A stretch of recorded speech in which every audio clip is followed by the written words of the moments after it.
제출된 녹음 증거에 살과 살이 부딪히는 소리 등이 들리는 것으로 볼 때 상당히 약한 강도라도 부인을 폭행한 점이 인정된다. 아내를 협박한 혐의에 대해서는 부인 차량에 몰래 GPS를 부착했을 뿐 아니라 사람을 고용해 행적을 감시할 수도 있다는 취지의 발언을 한 점도 인정된다.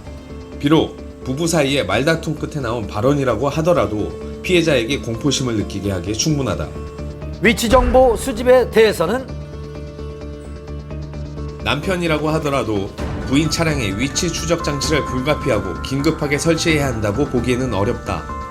이에 류시원 씨의 혐의를 인정하고 벌금형을 선고했습니다. 지난번 결심에서는 검찰이 징역 8월을 구형을 했었는데요. 재판부에서는 류시원 씨가 이전까지 그 전과가 없었다는 점, 그리고 벌금형 2차례 정도만 있었다는 것을 고려해서 벌금 700만 원 정도로 선고를 했습니다. 이번 선고가 이혼 소송에도 영향을 미칠지 귀추가 주목되고 있습니다. 물론 이혼 소송과 이번 형사재판과는 별개의 재판이지만 형사재판에서 일단 1심이지만 유죄가 선고됨으로 인해서 기타 혼인관계를 지속할 수 없는 중대한 사유 중에 하나로 인정될 수 있기 때문에 이혼 소송에서도 굉장히 불리하게 판단할 수가 있죠. 선고 공판을 마치고 법정을 나서는 류시원 씨, 이번 유죄 판결에 대한 입장은 어떤지 들어봤습니다. 한 말씀만 부탁드릴게요. 일단 비록 벌금형이 나오긴 했지만 저는 결백하기 때문에 무죄가 나올 때까지 끝까지 싸울 거고요. 당연히 항소할 겁니다. 네, 감사합니다. 또다시 예고된 치열한 법정 공방, 향후 추이를 좀 더 지켜봐야 할 것 같습니다.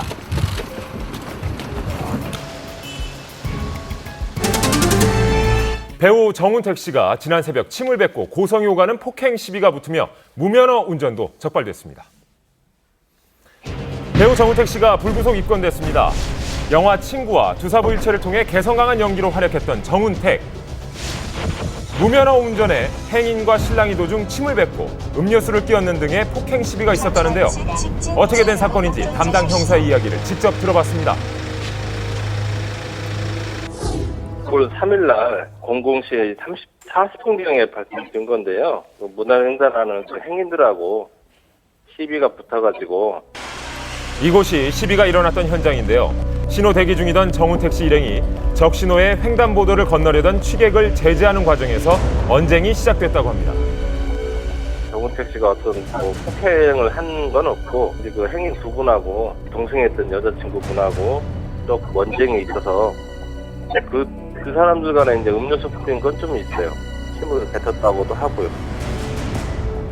폭행에는 가담하지 않았지만 불구속 입건될 수밖에 없는 이유가 있었습니다. 현장에서는 이제 무면허 운전은 아마 부인을 한 걸로 알고 있는데 횡단보도 근처에 보니까 어떤 가게에 CCTV가 있더라고요. 그래서 그걸 확보를 하고. 여기서 주목할 만한 점은 그 정운택 씨가 2004년에 그 면허가 취소된 점인데요. 경찰이 그 CCTV 화면을 분석을 하고 조사를 하는 과정에서 지인이 몸살을 호소하자 정운택 씨가 스스로 자신이 이 차량을 무면허인 상태에서 운전을 했다고 자백을 한 것입니다.